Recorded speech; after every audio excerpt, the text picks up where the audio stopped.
We are here at Mind the Tech Tel Aviv.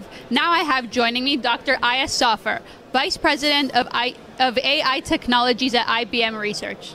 Thank you for joining us today. Hi, thank you, Adi. So you've been with IBM for over 20 years now. So what are you currently working on? Okay, as VP of AI Technologies, we work on many different areas in AI, and as part of IBM Research, it's always on moving the needle and what is going to come next in AI. I'll mention two major areas. One of them is this whole area of mastering language. Okay. It's an area where AI still has some way to go to get to the point where a computer can understand us humans and have a conversation like the two of us are having now. We're working on different aspects of how we can indeed advance the state of the art in language, and our project Debater that many people heard of is one example of that. In addition, as we advance the technology, we're also looking at what does it take to trust AI, and that's the topic I talked about at the conference here today. So, what does it take to trust decisions made by artificial intelligence? Exactly. So first of all, we have to understand that artificial intelligence is already being used mostly to help make decisions, but in the future maybe also to make decisions in many critical decisions already today. Whether it's to approve a loan, or it could be whether to accept some employee, new employee, and so on. So there are already issues today where we are using. And so at IBM Research, we asked the question, like, what will it take to trust a decision made by AI? And we identified 4 questions that we should answer to do that. So the first one is we want to ask, is it fair? Like, can we trust that it's recommending or making fair decisions? The second one is, can we understand why it made that decision? And we call that explainable AI. The third one is, can we be sure that the AI wasn't tampered with?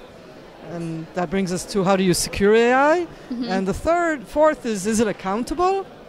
And for that, we developed something around transparency of AI. And for each one of these, we are developing tools and algorithms and methodologies. Sometimes it's more methodologies, in some cases it's tooling that will help you take care of each one of these 4 aspects. So you also mentioned your project Debater. Could you explain a little bit more about that? Yeah, I can explain, of course.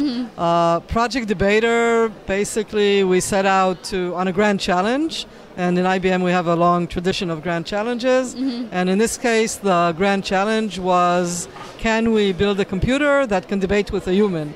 It's a very simple task, and our goal in doing so was to indeed advance the capabilities of a machine to go beyond question answering, which was our previous grand challenge with Jeopardy, and really be able to hold its opinion and talk to a human for long periods of time. And so Project Debater can get a topic, and sitting on top of about 400 million news articles and pieces of information for any topic that it hasn't learned before, it can debate, which means it will create, first of all, an opening speech to support or rebut, or oppose a certain topic. It can then listen to its opponent, understand what they're saying, build a rebuttal speech, and then build a closing speech, and all that in a very convincing and persuasive manner. That's very interesting. You also mentioned about one of the 4 pillars in trusting AI is it secure? So what are you doing in order to secure your AI technology?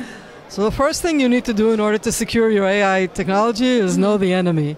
Right? So one of the things is really understanding where the models of AI are potentially susceptible for various attacks, and then staying on top of all the different attacks that are out there in the world. So there are many methods to attack an AI. Some of them involve tampering with the data. Some of them involve potentially stealing your data by using your AI.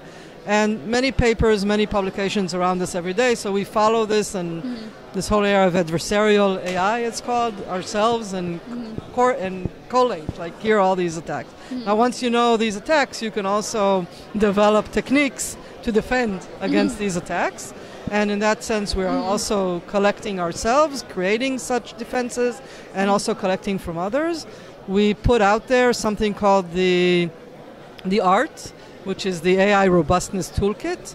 It's a tool that you can find on open source today, and it has really the largest number of attacks and defenses for AI today.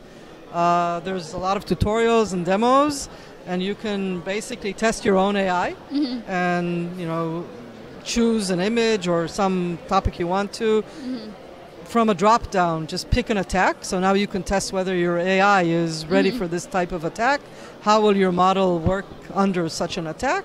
And similarly, you can pick from our defenses or test your own new ones and see immediately whether it is helping against that attack. And it's a live toolkit. We add to it. It's open source. Others can add to it. So we believe that in this way, we will indeed develop toolkits and technologies to secure AI, which will in turn help us trust our AI systems, assuming, of course, that whoever built them is aware of these issues and is using these types of tools and so on in their solutions. Very interesting. Okay. So thank you very, very much for joining us today and for your time. I really appreciate it. Okay, thank you very much. Thank you. Bye-bye. Thanks.